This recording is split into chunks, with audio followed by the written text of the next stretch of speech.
the session now. We've got a couple of people joining in slowly. So everyone, again, I'm going to say, please try and put your Facebook and Instagram handles on the group chat so we can kind of get together and chat about this session a bit later on as well. So thank you everyone for joining, and thank you Pawan for taking out the time to talk to us. I'm going to do a quick introduction about Pawan. For those who don't know, Pawan is a third generation coffee producer who's learned his traditional methods of coffee farming from his father. And he worked with his father for a long time, and now he is working and taking care of Venkat's Valley Estate, doing a fantastic job of it.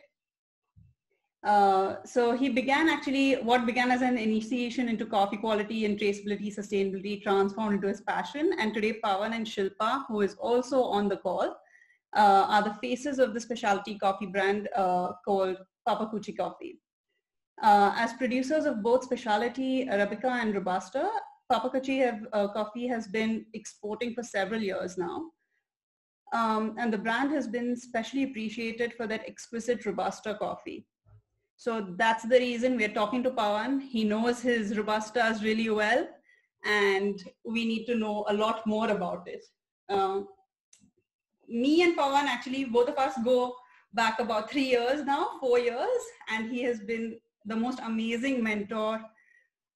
Absolutely, like done a lot of, we've done absolutely, we started with not knowing anything about coffee, and Pawan has helped us throughout our export journey. So that's Pawan.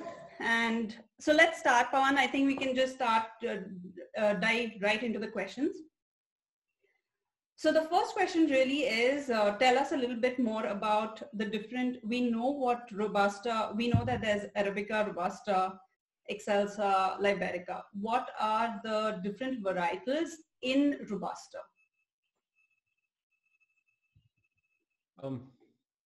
Primarily, I'm going to talk about my farm where I've got two varieties of coffees, which is Robusta Congencies and the Robusta, the Peridinias. So we've got just two varieties, and then each block of mine has basically been bifurcated into 10 or 5 or 12 odd acres, and that is further down bifurcated to elevation, number of shade trees, and which variety of coffee. So what we do is basically, let's assume that my Congencies is growing between 950 meters to 1100 meters. So that's where I've got my Congencies variety in that part of the estate. The Peridinias are growing around, on an average of about 1000 meters. Okay. So the Peridinias are basically the old area. We bought this farm in 1991, and this was already planted with Peridinias, and it's been probably about 60 odd or 70 odd which these plants have been planted, and it's doing extremely well. With regards, we have my brother and I have a farm in Amati. It's in South Cobb. Basically, my father, Mr. M. N. Karyappa, he in fact got the seed material from a person in Kerala, probably about maybe 20-30 years ago. And the mother plants of these Congencies variety, basically in this estate known as Kannangala Estate, which is run by my brother. Okay. And he's also got another brand. He's got another brand of coffees, which is Kannangala Kapi. And he's basically looking after that property. And from the mother plants in Kannangala, the seedlings were raised and then brought here to Venkat's Valley. So basically, from the mother plant, we've got the second generation, if you call it. The second generation of plants are in Venkat's Valley. Yeah, it's just these two varieties of Robustas what we have, and we've bifurcated all these blocks into, like I said, like elevation, shade trees, and also the varieties. That's wonderful. I think we have Darshan on the call as well. So that's Pawan's brother. So hello, hi Darshan. He is the one taking care of the other property as well. Lovely to see you.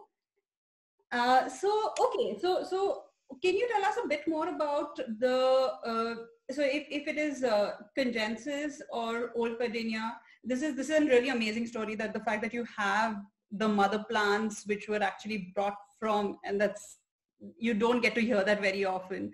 We, like, for our estate, probably we've got a lot of coffees from Tata Coffee or somebody like that, but the fact that you have these growing on your farm is just amazing. Yeah. So tell us a little bit about why, give us a bit more information about, I have heard many a times that Indian coffee, Indian Robustas are very well regarded. Is there a reason for that? What sets Indian Robustas apart from the other Robustas? Komal, one thing what I need to stress on at this point of time is we Indian growers as producers, we take care of our Robustas as anybody else, like who's doing Arabicas. We take great care in producing the fruits, from varietal to processing to keeping a little bit of quality in mind. There is to a lot of roasters with a lot of roasters saying that Robustas are not as good as Arabicas. Yeah. So it's basically that how we are able to kind of grow this variety, market it, or right from our cultural practices, how we are able to kind of get this plant going. And do you think that's because, I mean, the fact that a lot of the estates are kind of now slowly moving from Arabicas to Robustas, do you think that is we'll still be able to produce good quality Robustas because we have this agricultural practices, we know how to take care of our Arabicas, and that kind of translates down into or translates up into Robusta?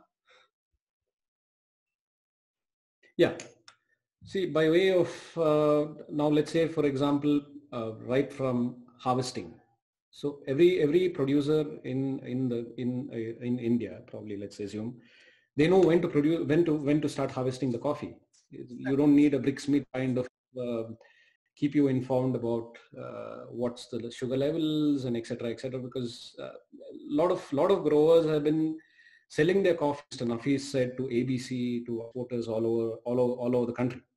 Yeah. So primarily, if something like something which is unique to your farm, you would rather start doing the processing, pay a little more processing. Okay. Yeah. Fair enough. Now, this question has come up quite a few times in my conversations with a lot of people when we say we do Arabica and Robusta. Is there a difference? Why is it that Robusta is considered as an inferior coffee to Arabica? I mean, everyone wants to be, oh, we're only doing 100% Arabica. Why is that so?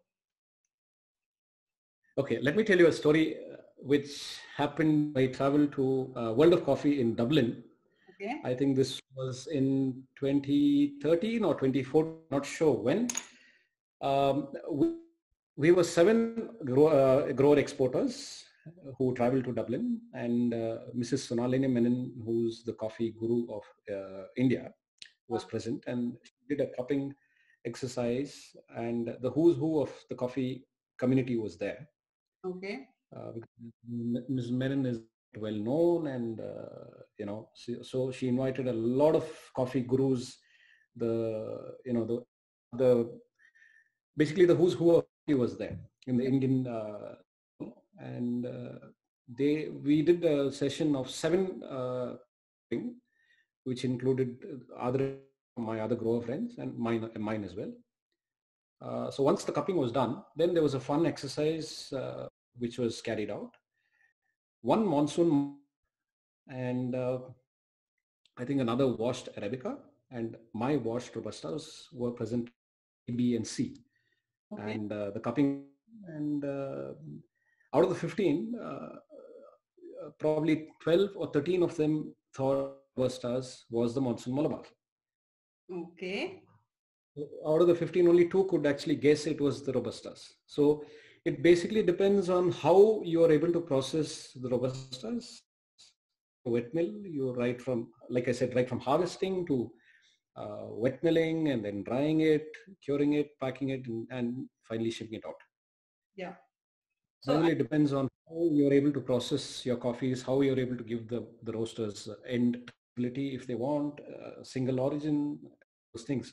So it doesn't really necessarily mean that Arabicas and Robustas, there is a division. Yes, I completely agree with you, because there's always been a division. When we travel to Prague, my wife Shilpa had gone to one of these coffee stalls.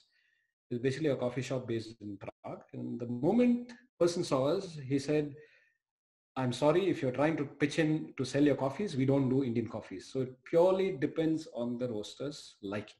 Yeah, yeah. Be it Arabica. I mean, that happens to me all the time. When we go to talk to roasters in the UK, we've had so many times we've had this kind of a conversation. We first start with, India does good Arabicas, we do good Robustas, and it's kind of, it's still an uphill struggle, but I think we are slowly going. It's slowly the word is it's slowly getting better. Changing the perception of this, I suppose. So I think it's going to be good, because look, with this story itself, you can totally tell that, a lot of people, if it's a great Robusta, there is a market for it. Like, for example, I think it's in, I forget the name of the coffee shop. It's Black Sheep Coffee. And the other day they had a single origin Karnataka based Robusta on their filter, or as their main coffee. I was shocked. I didn't know. Yeah. And this is a pretty decently big chain in the UK, and they go through quite a bit of coffee. And the fact that they wanted to show the story and kind of put the coffee out there, it was and kind of showcase that it's Robusta and it's not a blend or anything, and put it right in the forefront. It's a great thing for, I think, Indian Robustas, that the specialty Indian Robustas, for that matter. So I think we've gotten, Aditi asked this question about the inferior quality and things like that. So I think, Aditi, here's your answer, that there is, if you get a good Robusta, you can't really tell the difference. My wife always tries and plays this joke on a lot of my roaster friends.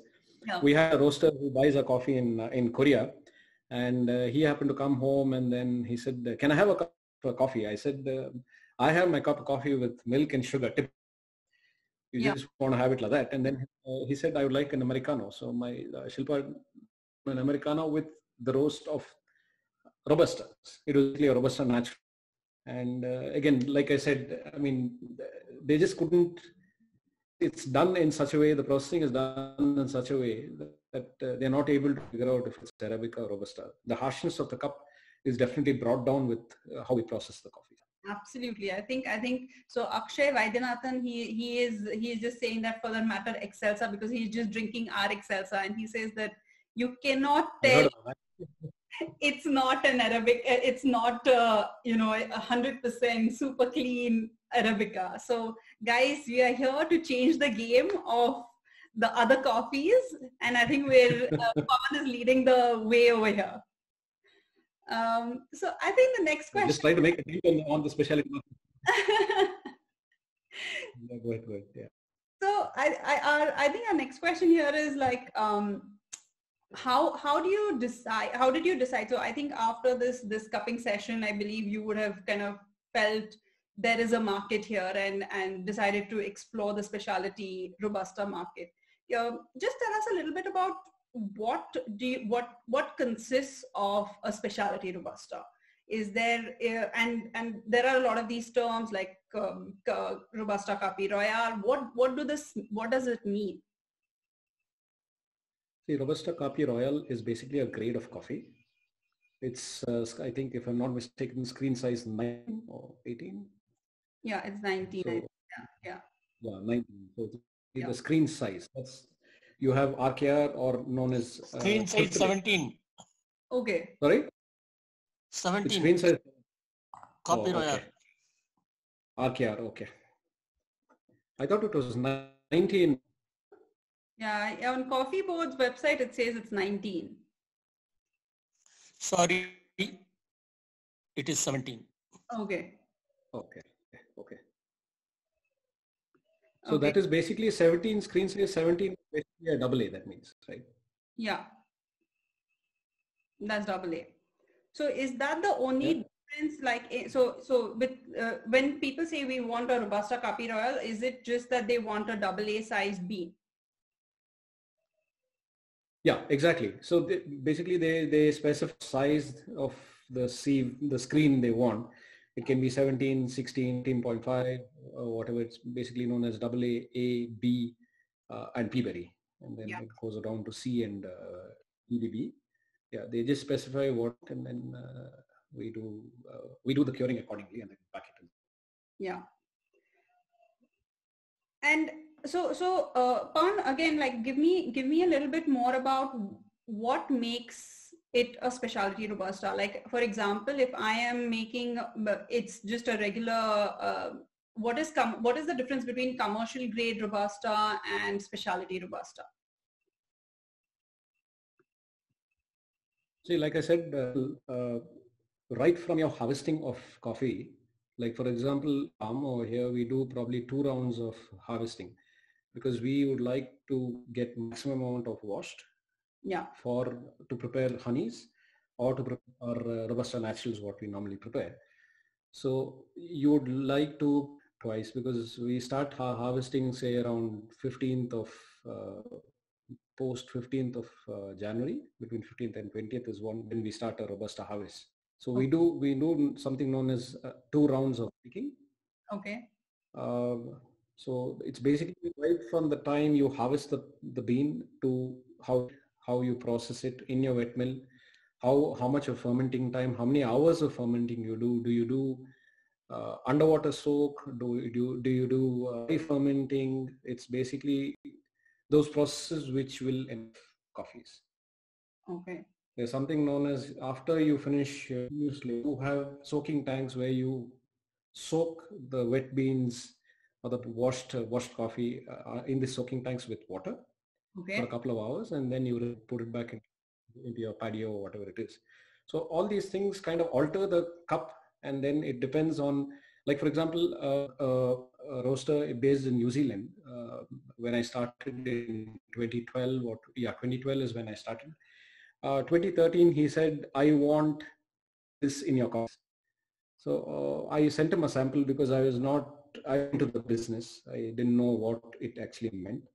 Yeah. I sent him a sample. He said, no, this doesn't have this. It has notes of caramel, spice, all that. You know, it's always good to kind of know what you can give these roasters, or rather what to expect from each kit. Yeah. And what about, let's like talk about a bit about roasters. Like when you are saying that, if some roaster wants something from it, how do you decide that you want to work? What are you looking for when you want to sell to a roaster? Like how do you decide you want to give a coffee to a roaster? Because at this point of time, you're in a position where you can decide whom to give your coffees to and whom not to give your coffees to. And I'm sure there are a certain number of people who you believe will do justice to your coffee. Since when I talk about my farm, I give my roasters traceability right from the end of the story, till the time they roast the coffees and things like that. So what I look for in a buyer is he's got to give me, I expect some certain amount of input from him with regards to processing, because there are different ways to process coffees. Probably about 20 years, nothing known as, I was not aware of something known as Robusta Naturals or Arabica Naturals, where you pick the bean which is fully ripe. You you we put it in a siphon tank, we remove the floaters, etc. And then we've got raised beds. We've got about 40, 50 raised beds. We do the drying on the raised beds. And I mean, I didn't know about these things probably about 20 years ago. Nobody knew about it. I may be wrong. Absolutely, yeah. Yeah. So this was actually told to me from a roaster who, you know, I kind of things like that. We become friends over the couple of years. Yeah. But there are certain things which I look for. Let's say one is be a little more transparent. He needs to kind of figure out what you can expect from my estate, from your estate, from somebody else's estate. You know, yeah. Each estate, the coffee will be totally different. It's not going to be very, very similar. Yeah.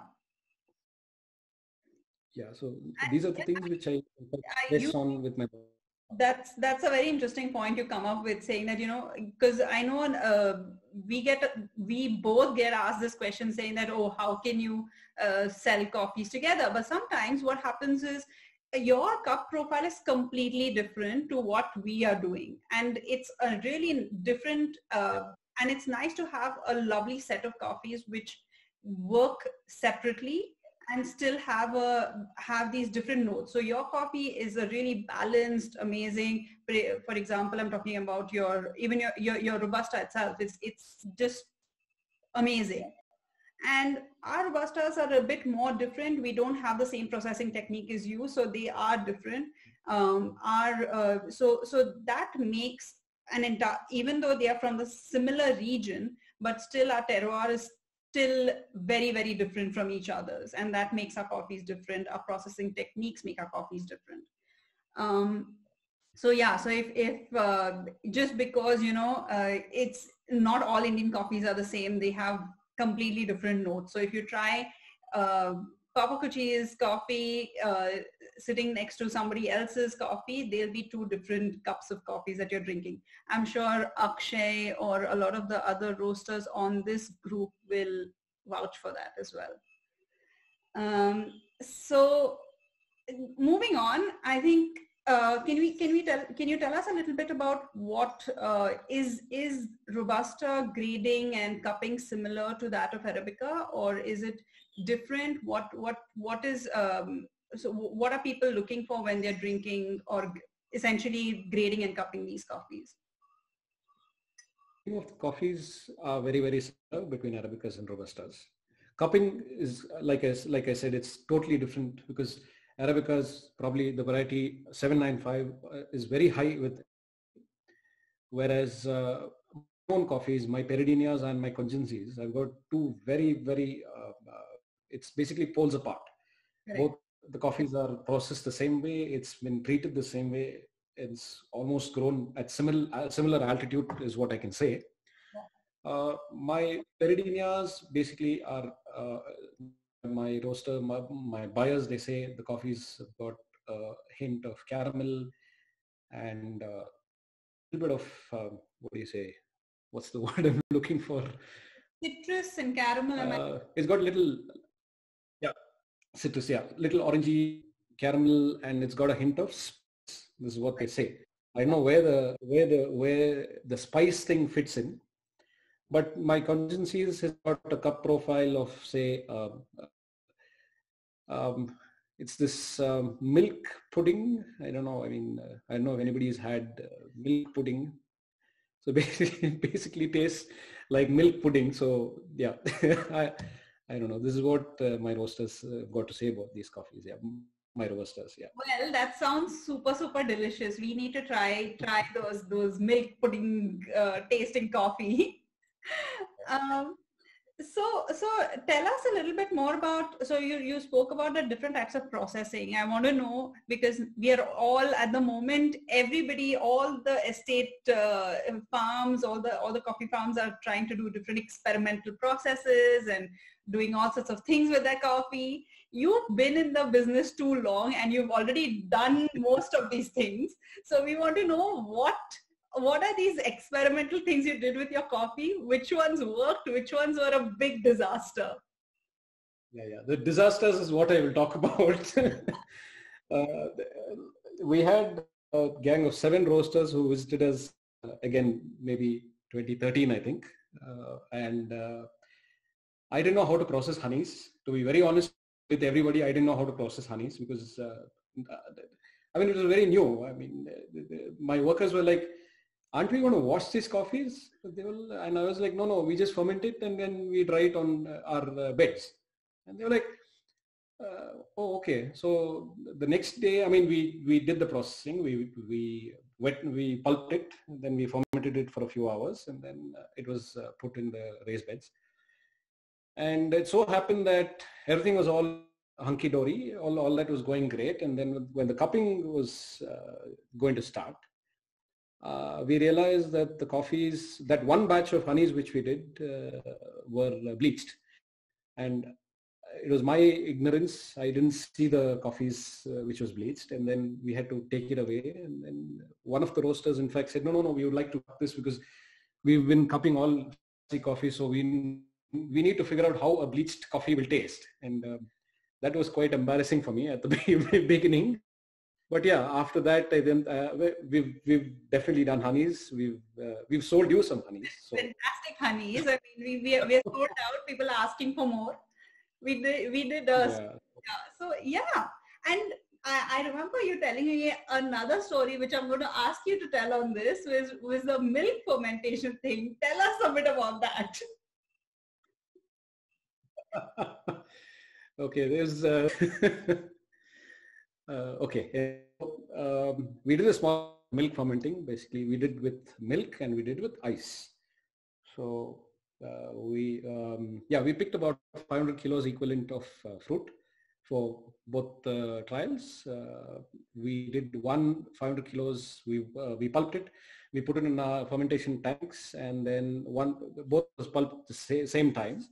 One was loaded with ice. Basically, it was ice cubes. And, one thing was done. The coffees was basically the tank was covered with ice cubes. That was fine. It was an extremely clean wash. I think. I mean, anyway. So that was okay. The milk, we added a liter of milk to 500 kilos of coffee, and trust me, the next day you wouldn't want to be anywhere close to the wet mill because the whole place was stinking. It was bad. I mean, I got to give it to my workers who, in fact, did the wet milling and processed it, and it was fine. But it was just that the stench was unbearable.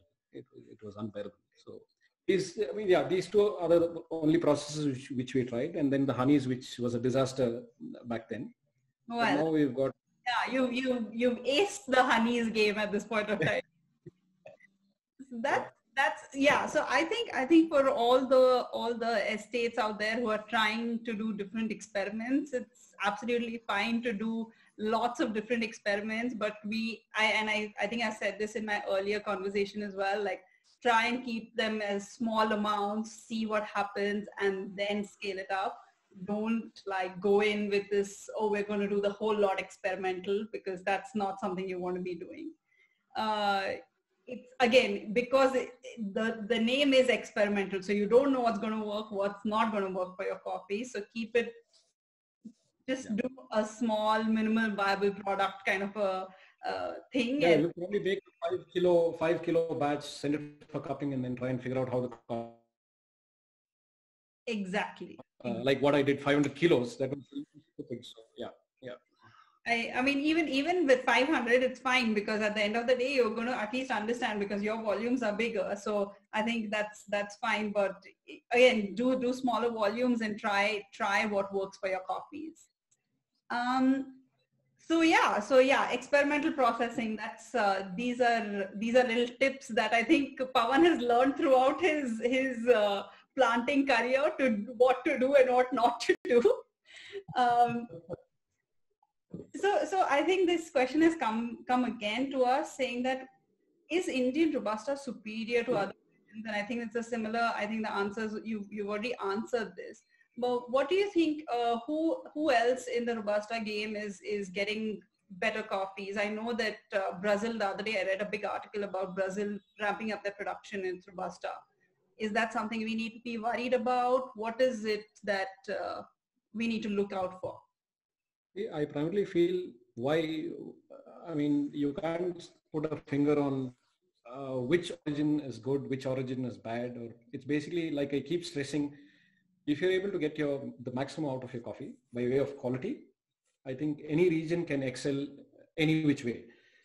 I mean, like I said earlier, we process our Arabicas and Robustas the same way, because we don't say, oh yeah, the Robusta price is low, so let's not take care of the coffees. We can do what we want. Right. That's not the way the growers are handling our coffees. I can say that. I'm very, very sure that the growers are taking care of their coffees, be it Arabica or Robustas. Yeah. So origins, I think the biggest origin which grows Robustas are Vietnam at the moment. They do. Vietnam has got, I think Brazil's got a certain amount, little bit of. I mean, compared to the Arabicas, Robustas are less. Then, then followed by probably, I think India is 5th or 6th in the Robusta. Yeah. By way of volume, I think. I'm not sure. I just assume that we are probably 5th or 6th. Yeah. And so when we are looking, so a lot of the times we've kind of had our Robustas unknowingly in blends.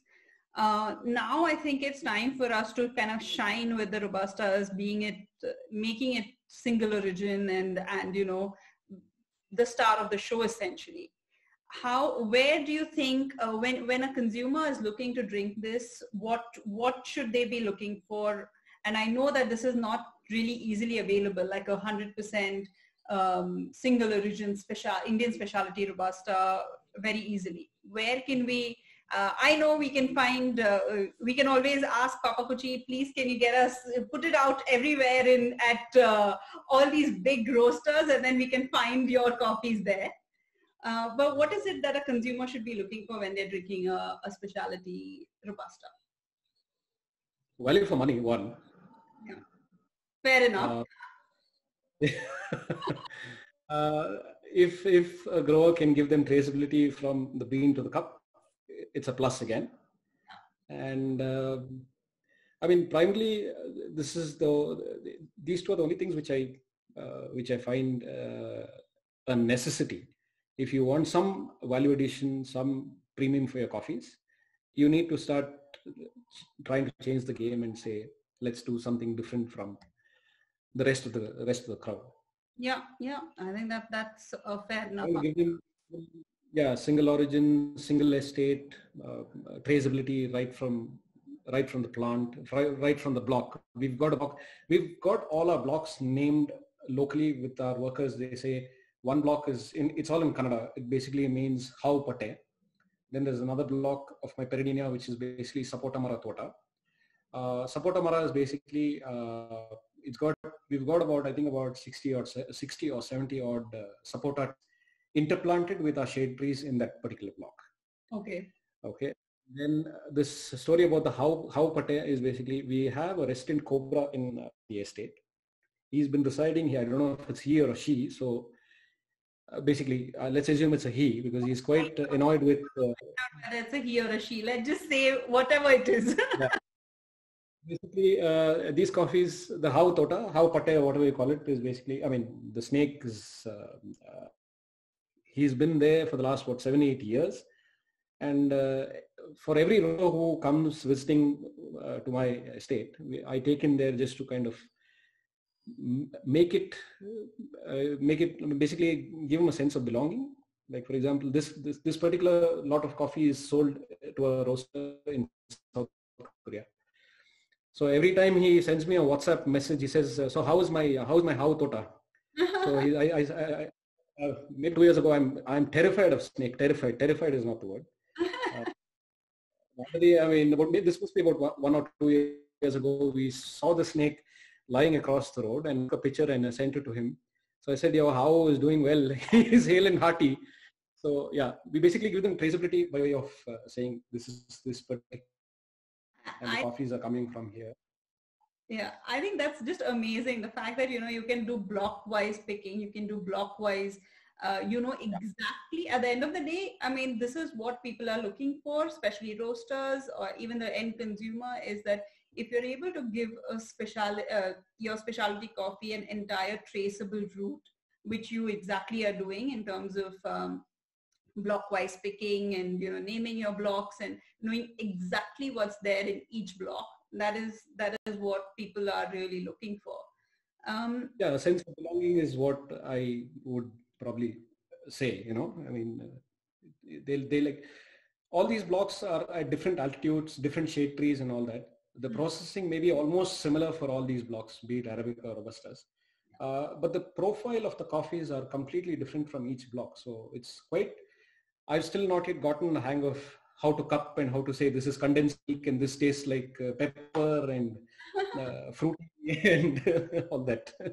I think we've got some cuppers here on the talk right now, and they are going to definitely help us out with that. There's Geetu on this call, and there are a couple of others who might help us understand how cupping works, because it's a completely different ball game, especially, and I think it's important for growers to get a sense of it. We've done a cupping session together, and that was interesting. So yeah, she says let's do a cupping video session. Yeah, that'll be interesting. I suppose my next question, coming to a little bit closer to the end of the conversation. So we'll try and stop in 45 minutes, and then for 15 minutes we'll take questions from the people that are on the call. I know you've definitely faced a lot of challenges in terms of in respect to your Robustas or Arabicas, it doesn't matter, but what are the challenges you've faced in respect to Robusta's cupping profile, and how have you overcome that challenge? I know that you've definitely stressed on processing. Again, I think that's where we'll be coming back. Basically, what I do is I work with the roasters who I sell my coffee to. So they kind of tell me what is the processing which we need to kind of follow on a general guideline. They just kind of give you a general guideline as how you should be able to, what is that they're looking for in the coffee. So for example, if, like I said, the roaster from New Zealand who approached me, he said, I want this in flavor in your coffee, and then I can buy it. Yeah. So I was like, hell, I mean, from where will I get that and give it for my coffees? It's definitely not going to work that way. What I can offer you, I will give you. If it suits your clientele, then you can always pick it up. Correct. Else, I mean, this is the only thing which I feel that the roaster or the importer or whoever is buying coffees should kind of work with the grower to say, this is what you do. These are the new changes. Like I said, the Robusta Naturals or the Arabica Naturals, probably 20 years ago, nobody heard of it. Nobody even knew what the Naturals was. Today you have washed, you have Naturals, you have honeys, all these things. Probably India is also catching up with the rest of the world and rest of the producing countries to say, we can also give you a specialty coffee. It doesn't stop us at all. So we need to been doing it consistently for 7 years, so it's definitely we know that there is a market for it. People are coming back to you and saying, we want your coffees, they're amazing, they're consistent, it's what we want.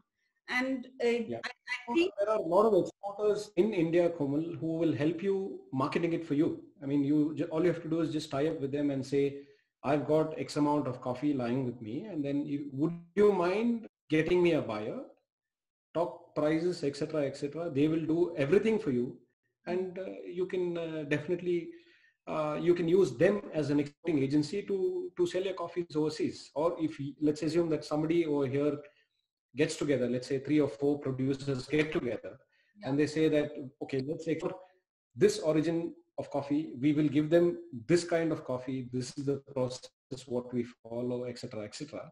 And when I started exporting in 2012, I didn't have an export license. There was another estate which helped me out in doing the export for me. Similarly, I think most of the exporters, they definitely say, yes, we will help you. it's basically you're doing it for the what do you say, for the, it's for the coffee community. Yeah. And I think that, and like I said, like in my introduction, it was amazing because when we met, it was the amount of support you gave us in terms of doing the entire setup, because we had absolutely no clue. Like we had no information about how to do this, and it was only and only all the information that Pawan gave us that we could have done even our first export at all. And then we kind of, and even now we're always learning, and he says, don't do this and do this and don't do that. And he's always yelling, saying that you're crazy, you can't be doing this. But yeah, that's a different story altogether. I think so this has been really an interesting talk, Pawan. We'd love to hear a little bit more about let's open it to the 30 odd people that are there on this call to ask questions. So we've got a few questions already. So somebody's asking why the name Papakuchi. I think Shilpa has already answered that. So if you want to quickly say for everybody, what is the meaning of Papakuchi? Basically, the farm is based in this in this town in Kodagu, in this village known as Kandankolli. It was apparently I think the Lingarajas of Coog had a small little palace sort of a thing in this village known as Haleri. Okay. And this Kandankolli was in the winter palace or a summer palace or something like that. There was some palace somewhere here, and they named Kandankolli village, where my estate is situated, as Bapakuchi, Bapakuchi. So Shilpa in turn said, let's give it a little more, let's just give it a different. So she came up with the name Papakuchi. Yeah. I've got another question here which says, what are the main barriers of launching, popularizing Indian coffee in Europe? Having spent 3 years in UK, I am still to come across Indian blends being marketed to consumers, and I'm curious to know how this can be achieved. Well, can I just quickly, before Pawan answers this question, go to Quarterhouse Coffee. It has Pawan's coffee there. It's got his name of Venkat's Valley Estate. So there you have an Indian coffee. You've got a couple of coffee. That's thanks to you guys. I mean, you all exposed the coffee to me, and then it so happened Nathan came and started buying. This is UK. So guys in UK can get coffees, Indian coffees at Quarterhouse, at Peter James, at Monsoon Estate. In Europe, there are a lot of people that are carrying Pawan's coffee. So over to Pawan. Yeah. What was the question again, Komal? What was the barriers you faced? Barriers to launching, popularizing Indian coffee in Europe. I mean, initially it was basically the volume of coffee was, I think it's every roaster for him to kind of get out of his comfort zone and work with a different origin which he's not familiar with. So being very, very transparent about the whole thing is actually a very good thing. Yeah. And then if you you just assure the buyer the fact that you are going to give him good quality coffee. A lot of times there are a lot of intricacies wherein they send a sample and the sample is different, and then there's a lot of emails exchanged, etc., etc. Don't give that an option at all. I mean, I don't do it. I say, if you want this coffee, you take it. Otherwise, I don't have anything else. This is the only coffee I have. So Correct. Yeah. Correct. Yeah, I mean, that's fair enough. And I think the other barrier to entry, I mean, there are certain barriers. It is, again, because Europe has so many options. It's almost like a menu card out there where you have all these different origins, and India is not very well represented over there, which we need to which Pawan is doing a great job of. We're all like trying to push quality Indian coffee out there, and it's happening slowly. In certainly a lot of blends where people are not showcasing traceability, there is a large amount of Indian coffee being used over there. But now I think over the last couple of years, it's slowly changing, and we are seeing that India is going on the map where you can slowly see Indian coffees uh, on the menus itself. Absolutely, yeah. So I think our next question, there's a question from Kalyan saying, what is the scale of measure, any score by any of the roasters for your Indian Robustas? How do you measure and promote if there is no score? That's a good question, Kalyan. Yeah. There's the SCA, or Specialty Coffee Association of America, SCAA, which is now merged with SCAE also, I think. SCA has got it's got a cupping scale wherein it's 0 to 60 is this, 60 to 70 is this, 70 to 80 is this. Anything above 80, 84 is specialty coffee. It's the same for Arabicas as well as Robustas. Okay. And also, I think the other way, the score, there is a score. So ideally with specialty coffee, Kalyan, I think Pawan as well, and it's me, we try and make sure that the coffees are scored, and we have the scores. If a roaster asks for the scores, we're more than happy to share that. If people are not, if somebody is giving you Indian Robustas or whatever it is, and they're not giving you a score, you can always send it to a Q scorer and ask them for the coffee score, provided, it's a R scorer for Robusta. So you can send it to him, because they have to be trained and licensed for Robusta cupping, not for Arabica cupping. So some of them the roasters themselves are either Q graders or R graders or whatever it is. Exactly. So they're quite knowledgeable that way as well. And then they exactly know what to expect or what they actually want. Probably their clients, what they want in a coffee, Said it could be caramel, hint of spice, lemons, oranges, whatever. So yeah. Lemons and oranges, that's the interesting one. Animesh says, how important are the Robusta varietals when a roaster looks to buy Robusta coffee?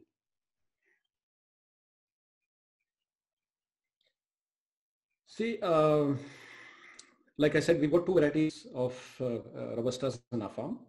It depends exactly, what variety of coffee he wants. If he's not too stressed about congencies or peridinias, then you can ask him, you can rather tell him, these are the two varieties of coffees which we have. Mm-hmm. Offer him two samples and then see if he's able to cup it, which one he likes better, or which one suits his needs or whatever it is. It purely depends on the roaster. It doesn't necessarily depend on what you want given. So yeah. Yeah, and it really depends on the way the roaster is going to roast the coffee, whether it's going to be in a blend, whether it's going to be a single origin, what they're going to, and what is the percentage of the blend. So there are so many other different things at play that when it's the roaster's prerogative on how they use the coffee, really. You're absolutely right. Yeah. So are there any more questions out there, guys? We can actually, if anybody wants to unmute themselves, and Pawan, do you see any geographical preferences based on, Koreans like this kind of coffee, or the Aussies like this kind? Have you noticed any kind of preferences in what they're looking for? No, it purely depends on the roast, what Komal was explaining, what sort of roast they're looking for. For example, one of my buyers buys coffee. The roasting and packaging is done in his origin, that he's doing it in Korea, let's say. Mm-hmm. He buys his Korea, then from there it's packed and sent to Hong Kong and to China. So basically, I think it's the roaster. His clients based in Hong Kong tell him what kind of roast they want, what's the grind size, etc., etc. So it's really not, Thanks, Pawan. Very helpful. I think we've got, so. Komal, hi. If I could interject over here a bit, I think in answer to the question about the roast profiles, which is preferred geographically, as you see, there's a lot of food preferences across the world which vary. Some people like their food, the cuisines itself is bland, spicy, etc. So many different preferences. Just like that, even coffee, there are some particular, like in the Asian market, they prefer a little bit higher acidity. And as you go into a different market, they like America, they like more of a sweetness, like a syrupy sweetness, a hint of it. This doesn't mean you're eating like a candy or you're sucking on something really acidic like a lemon. It's just a hint of it. It's just a preference. Whereas Indian coffee, by and large, whether it's Arabica or Robusta, kind of has these flavor profiles which satisfy many customer bases across the world. So that's a very lucky thing. We need to realize what we're taking for granted and boost our coffees more and take care of our coffee so that it will outshine many others out there actually. Certainly. That's Shilpa, Pawan's better half. And she's given us a great, like, kind of a pep for what Indian coffees actually are. They are really good, and there is a big variety of them doing all sorts of things, which is and it's amazing. Like, some of them are there's a espresso profile, there's a V60 profile, like whatever you want you can actually bring out from our Indian coffees. So there is we have to really push to make sure that they are seen all over the world. And yeah, Pawan definitely is doing an amazing job. He's been doing it for a long time.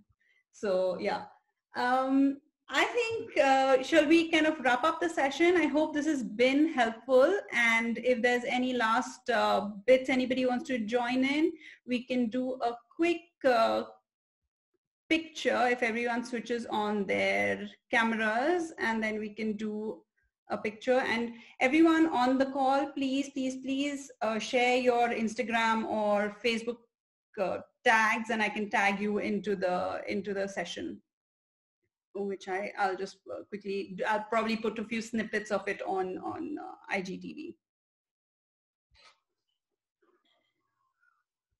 So yeah, let's do this. I always mess up this one, guys, so give me a second. I have done this 4 times and I'm still messing it up. So everyone switch on their cameras, and then we're going to go to gallery view. We've got some people switching that on. Excellent. Okay, super.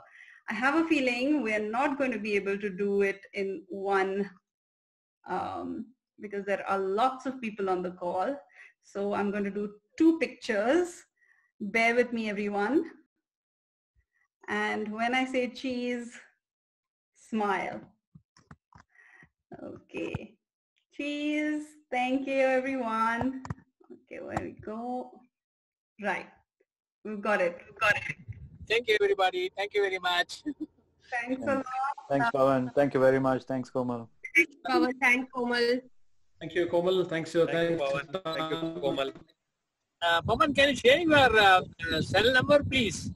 Sure, I'll do that. My Facebook ID, I don't know how to upload it here, but I have sent my mail ID. Yeah? Yeah.